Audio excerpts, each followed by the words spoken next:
The secret to well-being is discovering the power that is your birthright, the power to create a happier, healthier life, drawn from our own vast internal resources. Join Jules and her guests as they gently guide you to shift your perspective from the familiar negative to the divinely connected, a place that will not only positively impact your world, but possibly shift the planet. It's all right here on Law of Attraction Talk Radio.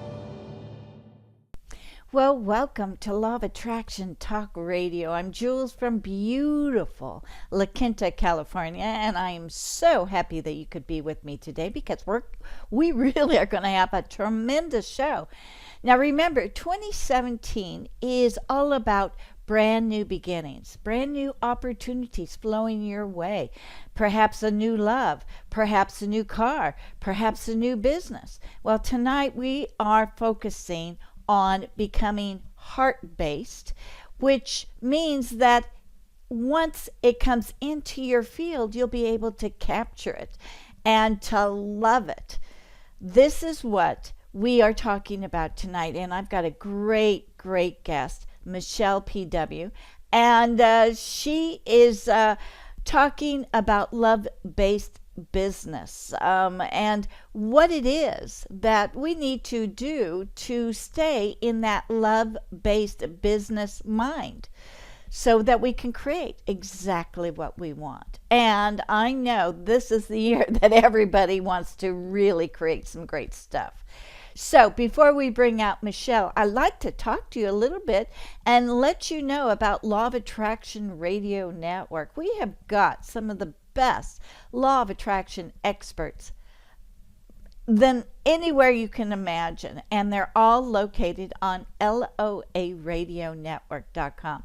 Now you can listen through the mobile apps and take it on your car stereo, or take it on your smartphones or iPads or your tablet. You'll be able to listen to it all the time. You can take us anywhere, but every show has a nugget, a piece of wisdom that's going to really inspire you to live that life that you've always wanted. So that's what is so much fun. And I am delighted that I'm able to bring this to you on YouTube so that you can go to loaradionetwork.com and tune us in. Also, I want to let you know about the Law of Attraction magazine, which has now been released, the February 1st issue, which has Dr. Steve G. Jones on the cover. Now, if you don't know who Dr. Steve is, then you want to know. He's been on all of these reality shows, and he is the world famous hypnotherapist to the stars in Hollywood and actually all over. He is such a great hypnotherapist that in some cases he actually charges $25,000 per session. So there are people who do pay that, and they have tremendous results. So if you go into Law of Attraction magazine, you will notice that Dr. Steve is actually giving away a free wealth hypnotherapy session that you can download and listen to it, and you are going to love it. We've got some other tremendous articles in there as well. There's one about how to write a letter to your future self. Talk about really great manifesting. You'll also love an article on 10 ways that you can find your soulmate. There's so many tremendous ways that you can accomplish what you want to accomplish in 2017. And we're bringing you the articles. Now remember that Law of Attraction magazine is completely free. You just need to go and read it through your tablet, your iPad, or on the website. Whatever you like to do, it is there for you. And again, you can take us anywhere. If you only prefer to read print magazines, well, you will be able to order a print magazine as well. Just go to lawofattractionmagazine.net and find out the entire scoop on how you can order a print magazine. Now it's time to begin a wonderful show. And again, I'm so glad that you're here with me. So let's tune in and tap this wonderful woman who is an expert in copywriting. Let's tap into her wisdom so that we can fully engage in having a love-based business. Stay tuned. We'll be right back after these words.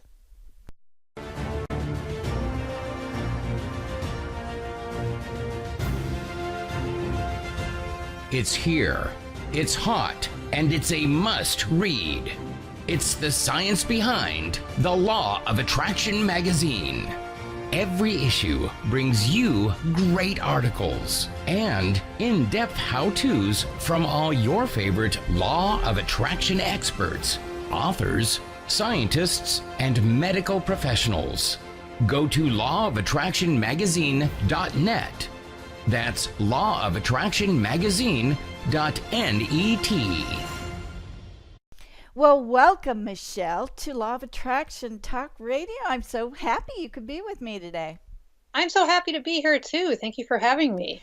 Well, I love the concept, and I was just telling everybody that 2017 is all about new beginnings, new actions, new everything to get us going into the right direction. And I think everything that you are talking about, a business being love-based, is where we have to be so that we can capture everything flowing in. Is that right?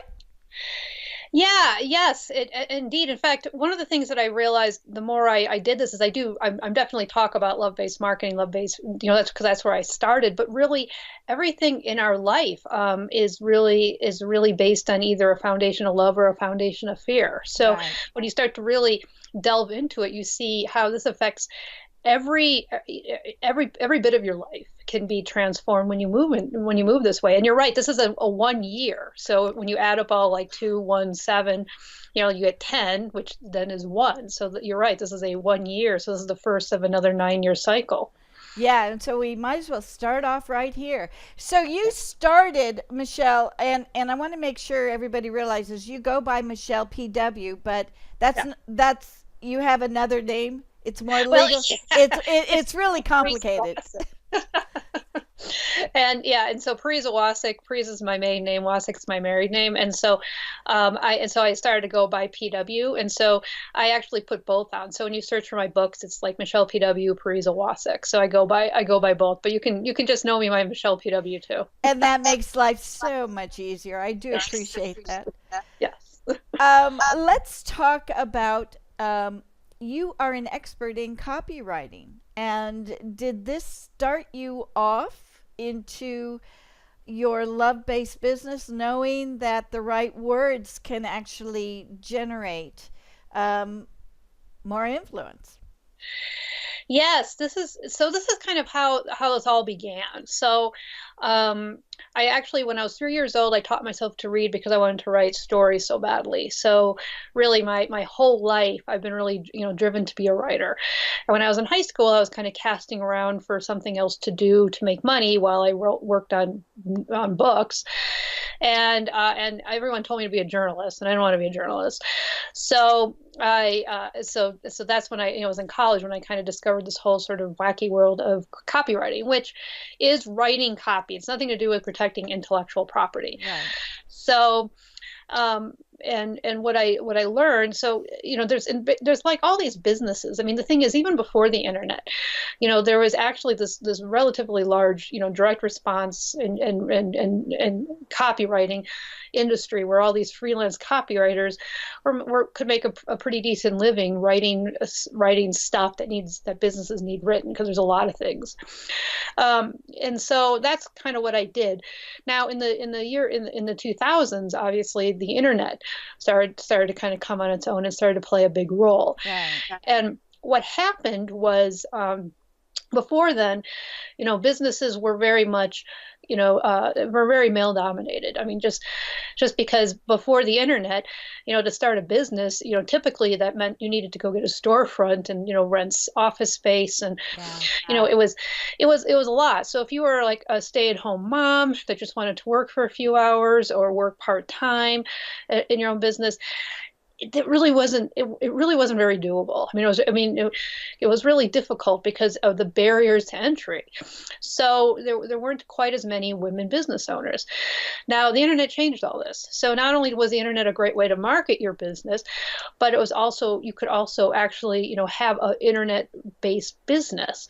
So you could do coaching, healing, writing, all of that other stuff. And so it just really opened up everything for more women to come in and start businesses, and more women did. Exactly. So which was very exciting.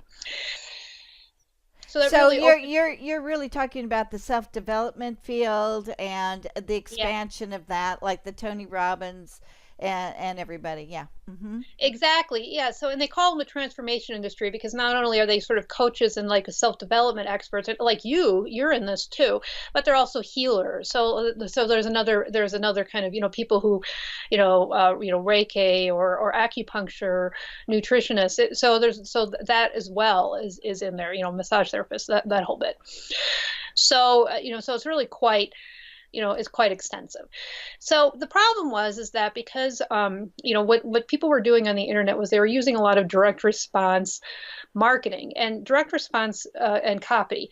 And direct response is wonderful because what it is it really allows you to leverage your marketing and your copy, because you're now marketing one to many.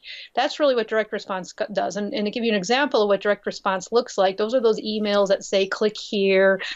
You go on a page and it says like, enter your name and email address for a free training or free video, or free book, free whatever. Or you go into those long sales letters where you're scrolling down going, what is the price of this? And does anybody read these? And, and I hate the way it makes me feel, that's all direct response. And the thing is why it's so great is because you're really marketing one to many.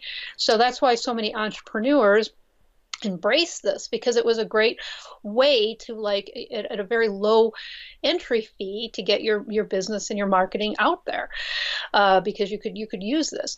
The problem is that it made people feel really icky and salesy and authentic, and you might be aware of this too. Like there's sales letters and emails that you get, and they feel icky. You hate the way that makes them feel. Yeah. So I had a lot of my friends, because I was in the transformation industry, helping them with their marketing, and a lot of them tell me, why don't you come up with a new way to write copy, that's not so salesy and authentic and all this other stuff. And at first I resisted this. No, not me. There's plenty of good stuff out there. I can't possibly do this. Well, eventually, I kept thinking about it. And then a few years back, a friend of mine came out with this book, Love-Based Marketing. And I thought about it, and I thought, love-based copy. And then I thought, well, what would be the opposite of love-based copy? What would be fear-based copy? And then everything just fell into place. Because the whole idea of copy and marketing, direct response copy, is that it's persuasive. You are trying to, you're persuading people to do something. Right. And there's nothing wrong with persuasion. I mean, like you try to persuade your kids to go to bed at night. I mean, we're constantly persuading and talking to people all the time. Now, in order to get people to take action, though, you need to actually tap into their emotions. And all emotions are either under love or fear. So fear is, of course, things like grief, anger, worry, fear, shame, guilt. All of that is kind of under fear. Love is obviously, more hope, love, peaceful connection, attachment. All of that is more under the love-based emotions. And what I realized is that direct response copy can contain both. It was all like tied up together. You had both fear-based emotions and love-based emotions. And the problem is that traditional direct response copy triggered the fear. And by triggering the fear, that made it feel icky. It made it feel inauthentic, salesy, all of that other stuff. So that's why people really didn't like it. But you don't have to do that. You can actually use the love-based emotions, because there's love-based emotions in there as well. And you can actually market and sell yourself using love, and do the same kind of direct response bits of it. It's just you're tapping into love rather than fear. So that's really what my books taught. and what, I have 2 copywriting books and I have an online marketing book. Now, I then came up with a money and mindset book. That's my latest book. And part of the reason why I went there is because I realized that the deeper I went with this, the more I realized that your mindset, if you are in fear, if you are worried about money, or worried about anything, quite honestly, but money is usually the big one, especially for entrepreneurs. If you're worried, it's going to be really difficult for you to market yourself with love. It just is. There's no judgment here, and be kind to yourself, because it's hard. So it's really difficult. So I do have tips about, switching your mindset in the copy and the marketing book, but I decided it really needed its own book. So I really devoted this entire book about how to shift your mindset to one of love, and then also how to use money attraction exercises, because obviously if money is coming in and you're feeling abundant, it's going to be a lot easier to stay in that feeling and then market yourself from a place of love versus fear. Well, so how do you what do you recommend to get out of that fear of lack? Basically, it's lack. So how do you get out of it? So I want to start. So I'm going to start by telling you something that's going to sound completely like you shouldn't do it, but it really helps. Is that if you are feeling lack and scarcity, I want you to feel it. I don't want you, the worst, emotions, you can't reason with emotions. You can't reason, you can't bargain, you can't tell them they're stupid, you can't tell them that they're illogical, that they don't make any sense. It doesn't matter. Feelings live in the emotional side point. They are feelings. They are not swayed by your intellectual arguments. So and you can say but I want to get a law of attraction. If I'm feeling bad, then I know none of that's going to work with your emotions. It just isn't. So to start, take a deep breath and just let yourself go there. Let yourself feel the lack and the emotions and just feel it. Once you felt it, they will go away. Right. So they just want to be. It's the suppression of the emotion that gets all stirred and stuck within the cells. Yes.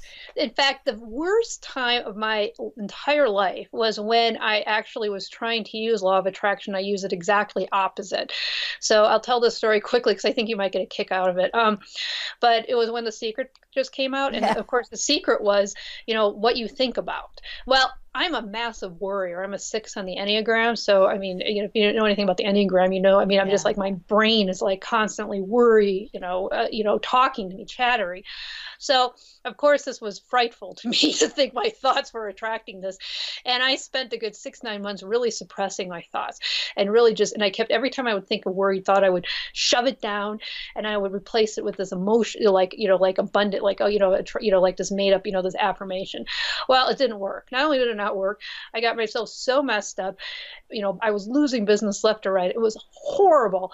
So I finally just had to just throw it all away, and because I was so desperate, and get rid of it. And I found my way back. Well, later on, I actually met law of attraction experts that said that yes, your thoughts are important, but it's what you feel that's really making it. And I felt horrible. So of course nothing was working. So the idea is to feel and let them move through you. And then once they move through you, then you can actually, you'll feel peaceful. And then once you're feeling peaceful, then that's going to raise your vibrations.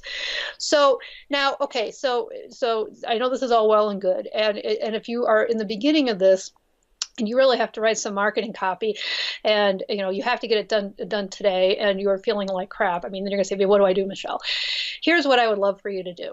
So I don't want you to suppress your feelings. I want you to instead have kind of a conversation with them. And so if you possibly can put aside that feelings of fear and scarcity, even for an hour while you write your copy or do whatever marketing that you have to do, get on the phone call with a salesperson. This is another thing where it comes up too, like you're going to actually get on the phone and sell somebody and you feel like crap, you're really worried and scared and you really want this, they're going to sense that desperation. Right. So the best thing you can do is especially if you don't have enough time to really just, move through and process those feelings, is to kind of do what you can to kind of set it aside, say you're going to come back to it, and do come back to it. We're not stuffing. and then instead do something. Gratitude is probably the best thing you can do in that moment, because gratitude's the highest, as you know, the highest vibration. So, do some gratitude exercises. Write out 20 things you're grateful for. Maybe even go outside and stand on the earth, and just stand there on the earth and with the sun. Hopefully it's sunny, it's not raining. And just really just, feel that connection, and just feel that, get into gratitude. If you can get into that space of gratitude, that is going to just do wonders for you. And then do what you need to do. And then when it's done, if you still feel bad, go back to feeling bad. Give yourself that space to just go into that emotion so that you can actually process it and move on. Right, but that's the key. You have to bring it up. You have to experience it. Now, one of the techniques that I use, because I'm human. I still get in those places, and I will continuously for the rest of my life. So what I do is I'll take a minute, go into the bathroom where I'm totally alone, and I'll just go, and let it come up. And it's amazing, as soon as you realize, oh my God, it starts going away. Just you're free of it, and you can actually start laughing and realize, wait a minute, you can even at that point just say a prayer and turn it over, surrender it.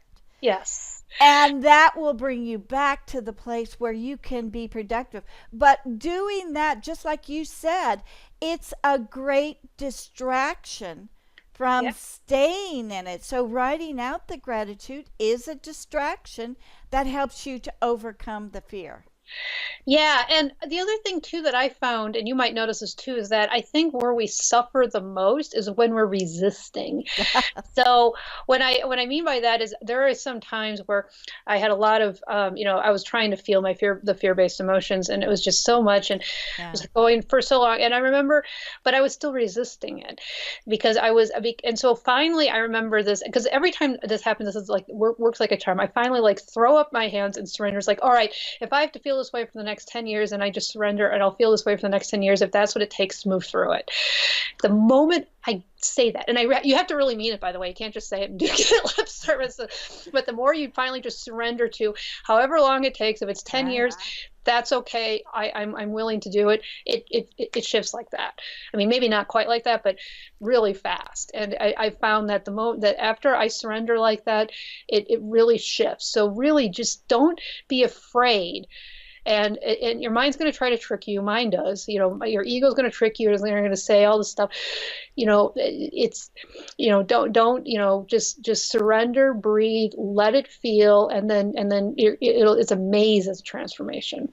Right. And you had mentioned something else, is that people, when you're in that fear-based mode and you're going after sales, people are reading your vibration. Yeah. And that's exactly what you don't want to put out. You have to do anything you can, even before a sales call, right? Yeah, that's what I meant. Like before you get on the phone or before you write email, and they're going to feel that desperation energy when you in your email that you write too. And you might unconsciously slip into fear-based language that you didn't even know about. And so, and no judgment, you are human. This is normal.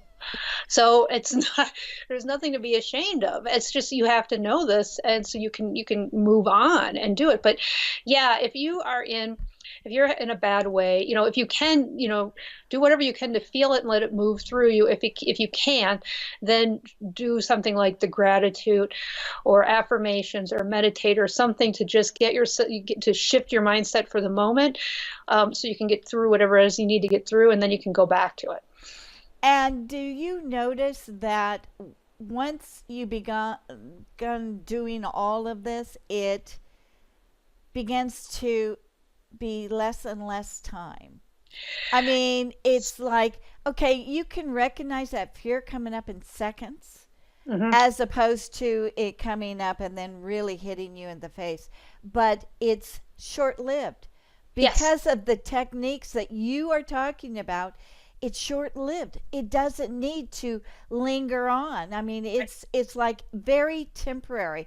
And that's what you're trying to tell people. Get into that temporary mode, feel it and let it go. And that is very, very important. Yeah, and yes, and the first time I think like I know for me it's happened faster, and I suspect why is because when you first start doing it, you're still resisting.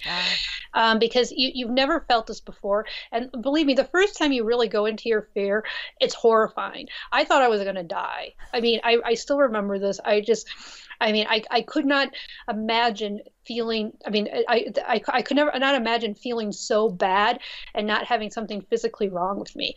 I mean, I was sick and just emotionally, I thought for sure I was doing something wrong. I mean, how could I not be doing something wrong?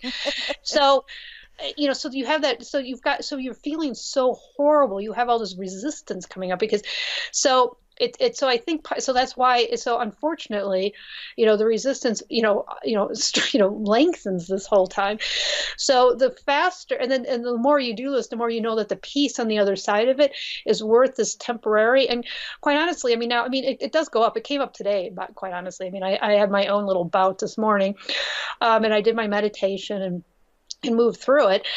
And the thing is that, because now it's like, okay, I knew I had this interview with you, and I wanted to show up and be my most powerful self. So I gave myself time this morning and space to just kind of let it, whatever it was, move through me so I could be here. But, when you're first starting out, it's more difficult. So just know that, be patient with yourself, be gentle with yourself. You are doing the best you can. You are doing great. The fact you're even willing to go there is really important. And then the more you do it, the easier it will get. What I noticed too is, and one of my biggest terrible habits, and I still can get back into it immediately, is that instead of feeling the emotions, I will go and start venting my emotions to somebody else, which keeps the emotions building and building. It doesn't go away. It just keeps. So you get sucked into the drama. Oh, I vent too. Yes, you're sucked into the drama. So that's a huge one. Venting, drama, starting a fight. Do we do that? Like I find that too. It's like, sometimes I'm so sucked into something, and what I really want to do is go start a fight with my husband. I can feel myself now. I can actually feel, and I'm like, before when you're, it's like I wanted to go just do something. And drinking is another big one. Overeating. You're right. All of that, procrastinating, getting lost on Facebook, maybe starting a fight on Facebook, and that's super easy to do right now with the politics. How many times do we go in there and we start some political fight on Facebook, and then the whole day is gone? How true is that? It has me looking at Facebook a little bit differently, because now I realize that they're just trying to deal with their own emotions, and they're using Facebook as a distraction. Yes. Oh my God! Well, that makes me feel a little bit better. I know. I that's what I see now when I look at it. I see a lot of people that just don't know what to do with their anger, and so that's where it's all getting spouted out. Isn't that hilarious? It's so true. It's so true. I love this. So, you just gave us an example of how to turn the situation around, but do you have any more, or what is it that we can do in a love-based business? What exactly does that entail? Is it just about us getting centered with our emotions, or is it how we project out? Is it how we treat?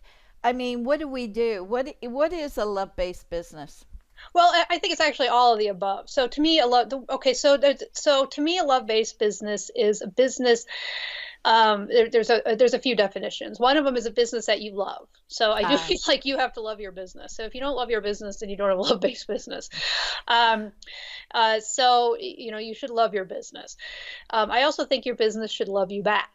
So, and what I mean by loving you back, I think that your business should love you back, and because it's by financially supporting you, and it's also giving you the space and the time that you need too. So we all start a business. Well, maybe not all of us, but one very big reason why a lot of entrepreneurs start a business is because they want a lifestyle. Most of us do want to control our time and our spaciousness. And being an entrepreneur is a great way to do that. And also control how much money we make. So your business should be able to, your business loves you back by supporting you in those financial and time goals. And and there's also lots of limits to loving your business. So it's not only just loving what you do, but also loving like the fact that your business is getting your work and expertise out there if that's what's important to you, that your business is making a difference if that's what's important to you. Whatever is important to you, your business should be doing that. And if it's not, then that's something to look at. Now, and then there's another level, of course, which is I feel like where the love-based copy and marketing comes in is really like how your business is expressing itself. And I mean, if you have a business, you have to market. You just if you can't not. I mean, you have to do something. I mean, even if you have even if you're completely word of mouth, but you're still going to have a sales call every now and then. So, I mean, that's just the way it is. So, if you're going to sell something, if you're selling something, you're going to have to let people know that you're selling something. Exactly. So, yeah, you're not going to get around it. So how you express that, you've got a choice. You can express it with love or you can express it with fear. If you express it with fear, then you're not really having a love-based business, and which is okay. So part of what I feel like that I'm out here doing is that, love is about choice. So to me, so my role in all this is to educate all of you is that you have a choice. You don't have to use fear. And a lot of people didn't teach that. So part of what I feel like I'm doing is I'm teaching that you have a choice. This is what fear looks like. This is what love looks like. And you can decide. There are successful businesses out there that are based in fear. That's their choice and they're fine with it. So, and there's a place for that too. In the world we have right now. So yeah, like the media is kind of based in fear, and so that's how they sell their magazines and newspapers and TV commercials is through fear. Yes. So it is successful. It's successful, and the thing is and I even thought of an example that could be a good example, whereas part of the reason why fear works is because if you unconsciously have a lot of fear, you're going to respond to the fear in the marketing. So if your ideal clients happen to be somebody who maybe does have a lot of fear, and part of your role is to move them into love, maybe you do have to mix a little fear into your marketing, because that's who you need to attract. Maybe not. I'm just offering it up there as another perspective, that it doesn't have to be all bad, because I feel like when calling it fear and love, my one problem with educating on this is that I feel like there's a lot of judgment when we say we use fear. And the reality is fear-based emotions have a place too. Yeah. And, it's like our shadow. If we try to deny our shadow, it consumes us and controls us. Fear-based emotions are here because they play an important role. All of them do. Anger, grief, they all play an important role. And it's by denying them or pushing them away or being ashamed of them or embarrassed with them, that's when they control us. So I feel like, the more we can accept and love all parts of ourselves, the better it is. So being a love-based business doesn't mean you never feel fear-based emotions. It means that you accept all parts of you. So so that's kind of another part of it too, is like how you put the love-based emotions and how you bringing your ideal clients into your business. And that's, again, how you bring them in, if you're bringing them in with love or you bring them in with fear. So that's, so there's a lot of different levels with having a love-based business, I feel. Wow. Yeah, that's really interesting and something I never really thought of. So while you're conducting, and I got to tell you, I love being self-employed. I just love it. I set the hours that I work. I can create the money. If I need extra money, I go out there and I get it. I find ways to get it. It is so neat that I don't have to wait for that paycheck every Friday or whatever. So right. You've got a lot of freedom. But there's also still, like you're saying, there's a lot of emotions. So when something doesn't go right or a client gets mad at you, there's still emotions. So how do you deal with that? Are you supposed to be heart-based and just accept that anger from a client which Oh. totally misunderstood you? How are you supposed to act? And what about that bank who just does not listen to you? Oh my God, these are such great questions. Okay, so first off, I think I think the only thing, okay, the first off is to understand the only person you can control in any situation is yourself. You can't control anybody else. So you can, so if somebody is angry with you, you really, you can't, that's them, they're angry. Now, I mean, I'm not talking about whether or not you did something to cause that anger, which they may be justified in being angry with you, but regardless, they have chosen to respond with anger. So now you have a choice to respond to them. So again, the more you can respond versus react, because chances are if a client is angry with you, they are reacting. And like I said, they can be reacting at something that's totally justified. Maybe you really screwed up. I mean, that happens. So if you screwed up and they're angry with you and it's justifiable, but just because you screwed up doesn't mean they have to react with anger. So it's totally their choice. So I think then, and now it might not be, and maybe they're not being justified. Maybe they are projecting a lot on you too. That can be very true too. The problem is if you are reacting to them, it gets harder to see what's their part and what's your part of the problem.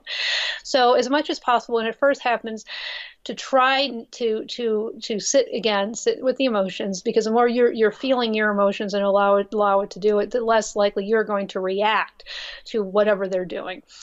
And then once you have sorted it out, then you can actually respond to them.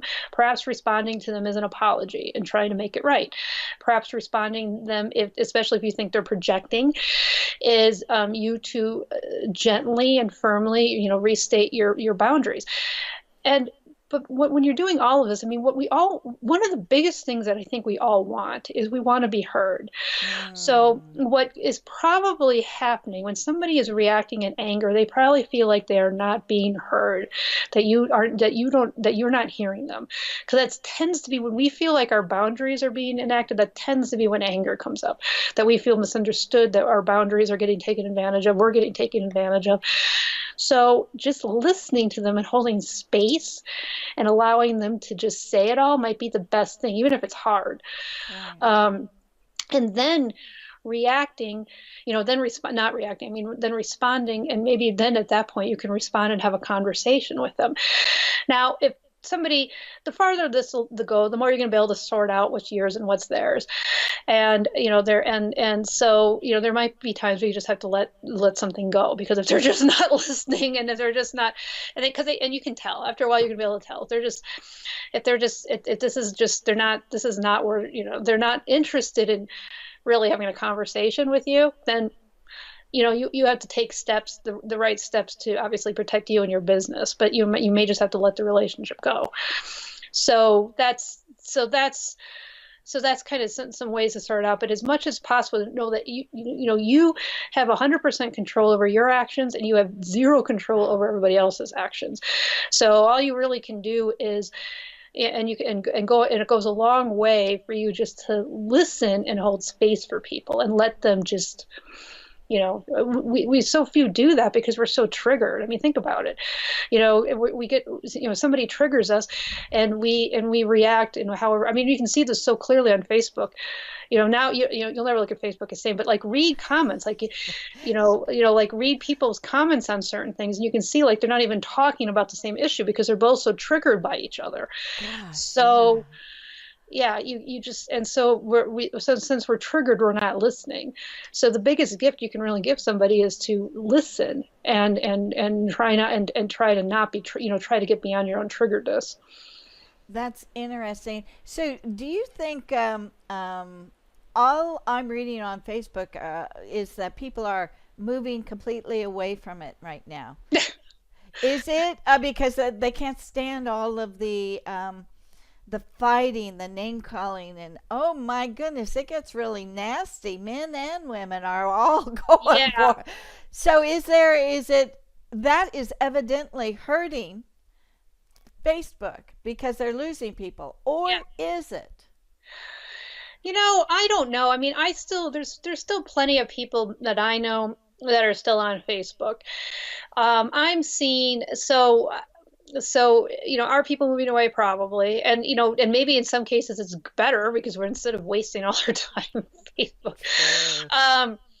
So I think I think you've got to judge. If you find yourself easily triggered by Facebook, limit your time. I mean, Facebook is for me a great tool to market myself. So my clients are on there, so being on Facebook makes sense. But yeah, there is still a lot of unpleasantness. So trying to, work your way around that is definitely there. And it might come a day where you're right. I mean, that's why keeping other things open, like on Twitter or Instagram, Instagram doesn't have that much unpleasantness. So maybe that's, or LinkedIn. LinkedIn doesn't usually get quite as political either. That's so true. It might be, I try to balance my time on a lot of different ones because, Facebook's time may have come and gone, or it might be, people start to burn themselves out and, we can get back to a little more civility too. Yeah, a little bit more fun on Facebook. So as far as a love-based business, what are some of the other techniques that may help us to actually move the business forward, such as prosperity consciousness, such as giving to get? What about those kinds of things? So I think so for prosperity conscious, that's a lot, like I talk about that, like peaceful prosperity is one of the things that I sort of talk about in love-based money, because one of the things that I really see, and I think this is really key in business, is that, so here's something else to kind of keep in mind. When you are really stuck in scarcity, like you are so, you need money so badly, and you're desperate for any clients that come in, even clients that aren't perfect. The problem is that can work, by the way. I mean, you can totally bring in money that way, but when you bring in money with that kind of fear-based emotion stuck onto it, it's not peaceful. So, I mean, the agitation and fear-based emotion sort of comes along with it. So part of like the prosperity conscious, and where I'm seeing to go with that is to really, how can we transform our relationship with money? And that's a lot what the love-based money and mindset book is really, because the more you yourself are in a mindset of peace and love and abundance, the more the money that you bring in will also carry that energy.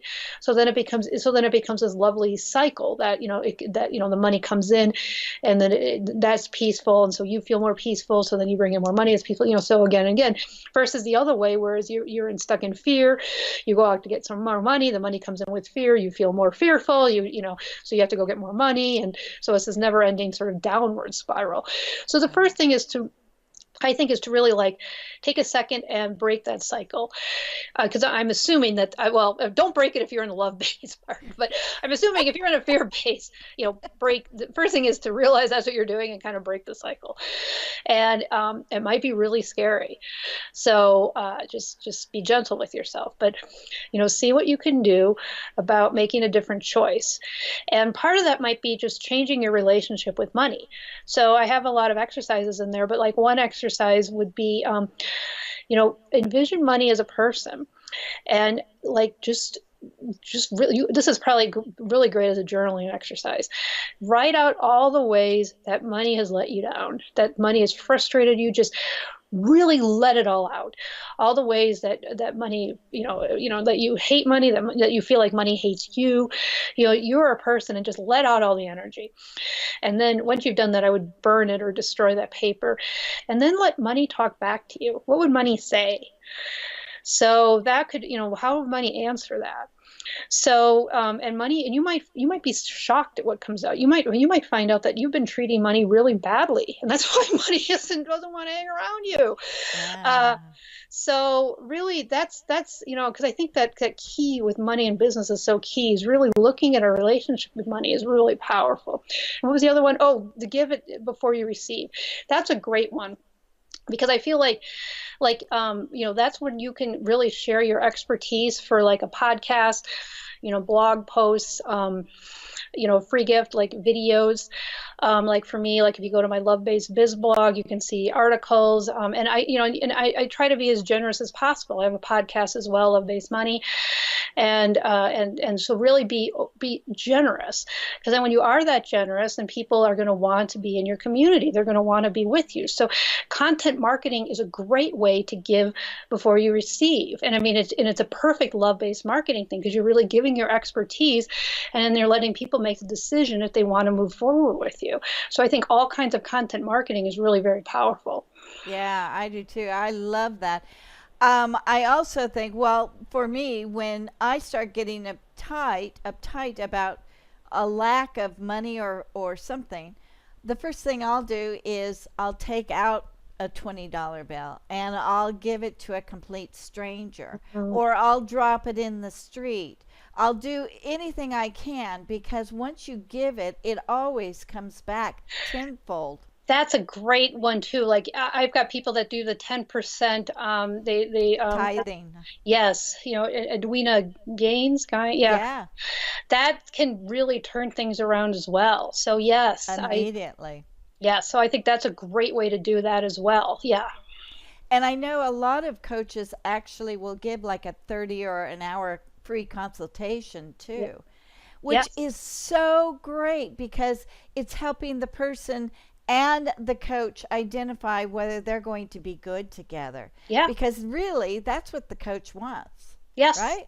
Yeah, because if you're not going to work, if you know during that consultation this isn't a right fit for you, you can just release them. You can give them a great session and then release them and let them find the right coach for them. So, just out of curiosity, what makes a good client? It's a good client for you. I think that's the key. So Okay. I think what you take a little bit of time, and I would write this out actually. I would envision, if you've got somebody that you've worked with that you really love, and this person doesn't have to have paid you.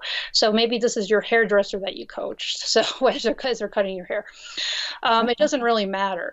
So and if you can't think of a person, if this doesn't happen for you yet, think of an imaginary person. But what happened? Like, why did you love working with them? What was it about that they were so great to work with? And then also describe them, like what was their values? What made them tick? Why did they come to you? What was really their problem? Their issue. So, but everybody is different. I mean, obviously, like somebody who pays their bills and all that. Yeah. I mean, but that's like, that's not what an ideal client is. I mean, there's plenty of people who pay their bills that are not your ideal client, and everybody has a different ideal client. So, I think really getting clear as to who you love working with, that's what you really want to do. And then once you put that out there, you can then write your copy and design your marketing so you're attracting that specific person to you. But you have to get clear. If you're not clear, you can't do that. So that's actually the best thing you can do as you are entering a brand new business. Yes. You need to plot out exactly the kind of people that you want to attract to you. You have to be specific. Very specific. That's what I found is the easiest people, the people who, as a copywriter and marketing consultant, I've worked with many, many, many entrepreneurs over the years, and the easiest people for me to work with are the ones who are very clear. They didn't have to have like a big list or a big platform or anything like that. But if they were clear on who their ideal clients were and how they serve those ideal clients, the more clear they were, the easier it was for me to support them. And those are also the people that tended to really just take off and take off quickly, was because they were very clear. Interesting. That is good information. Wow. Well, we're coming to the end of the time, but you had a couple of other books, didn't you? You're into writing novels. Yes.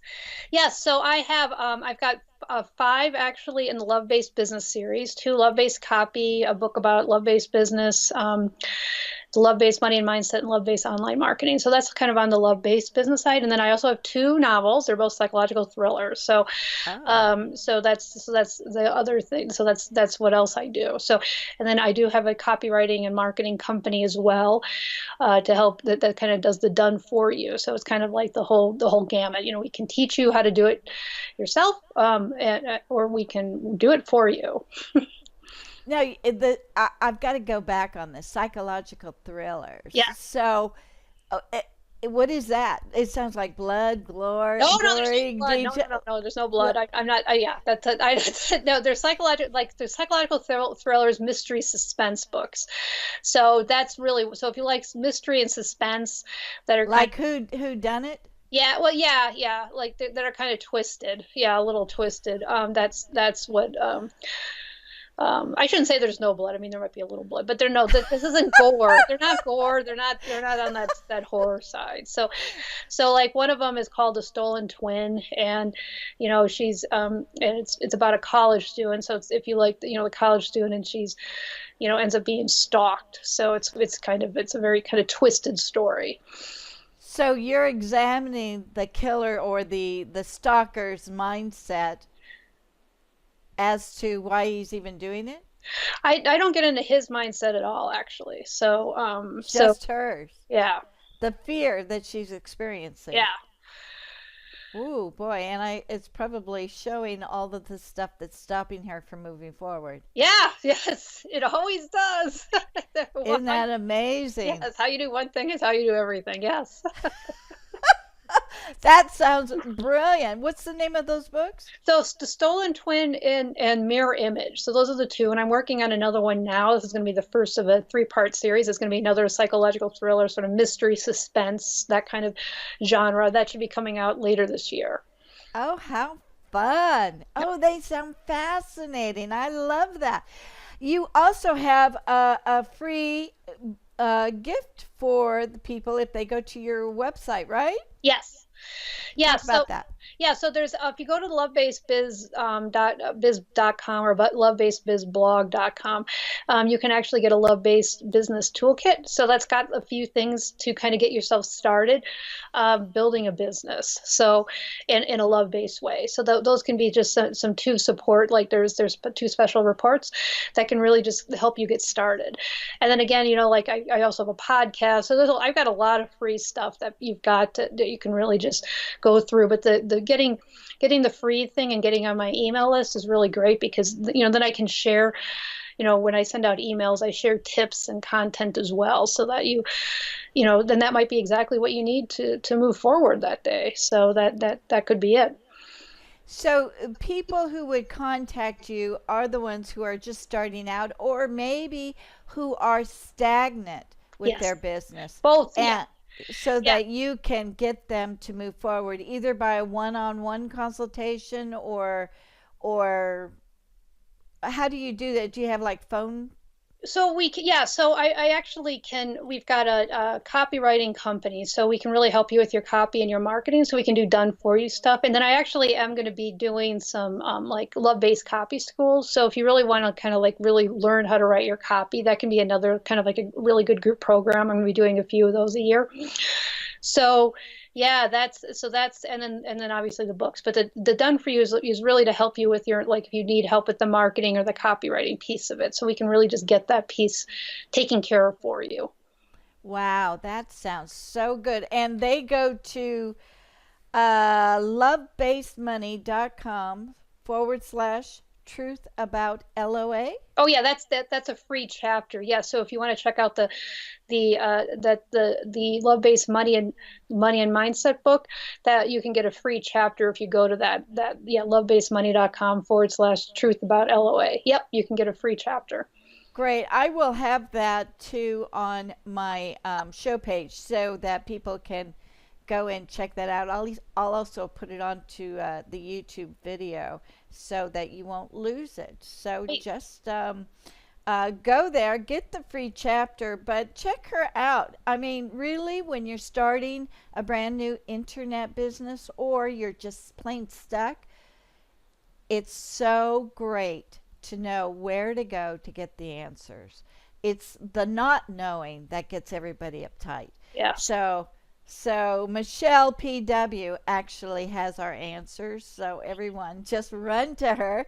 Don't walk, just run and get going for the year 2017, because you're gearing up for the next 9 years. You might as well, with all that energy that you're putting into everything, you might as well make it very successful. It takes the same amount of energy to make something successful as it does to destroy something. So go the opposite way.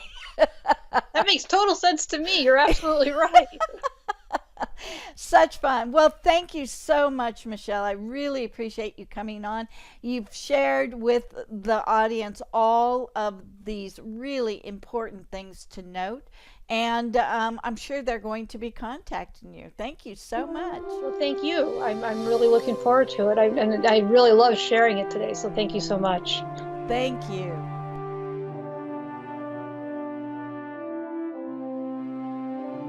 Thank you so much for joining us. We'll be back next week with another great show from Law of Attraction Talk Radio. If you'd like to comment on tonight's show, send an email to jules@loaradionetwork.com and have a great week.